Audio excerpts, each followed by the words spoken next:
ನಮಸ್ಕಾರ.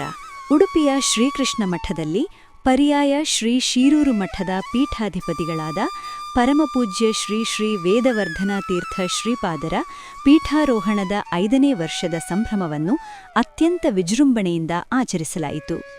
ಈ ಸುದಿನದ ಅಂಗವಾಗಿ ಸಂಜೆ ಶ್ರೀಕೃಷ್ಣ ದೇವರಿಗೆ ಭಕ್ತಿಪೂರ್ವಕ ಚಾಮರ ಸೇವೆ, ರಾತ್ರಿ ಪೂಜೆ ಹಾಗೂ ರಥಬೀದಿಯಲ್ಲಿ ಬಂಗಾರದ ರಥೋತ್ಸವ ಜರುಗಿತು.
ನಂತರ ಮಧ್ವಮಂಟಪದಲ್ಲಿ ಶ್ರೀಪಾದರ ಮೇಲಿನ ಅನನ್ಯ ಭಕ್ತಿಯ ದ್ಯೋತಕವಾಗಿ ಭಕ್ತರು ತುಲಾಭಾರ ಸೇವೆಯನ್ನು ನೆರವೇರಿಸಿದರು.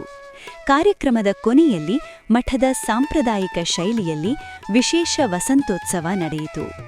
ಗುರು ಮತ್ತು ದೇವರು ಒಂದೇ ನಾಣ್ಯದ 2 ಮುಖಗಳಿದ್ದಂತೆ. ಗುರುಗಳ ಮಾರ್ಗದರ್ಶನದಲ್ಲಿ ಮಾಡುವ ಭಗವಂತನ ಸೇವೆಯು ಜೀವನವನ್ನು ಸಾರ್ಥಕಗೊಳಿಸುತ್ತದೆ. ಎಲ್ಲರಿಗೂ ಶ್ರೀಕೃಷ್ಣನ ಕೃಪೆ ಇರಲಿ. ಧನ್ಯವಾದಗಳು.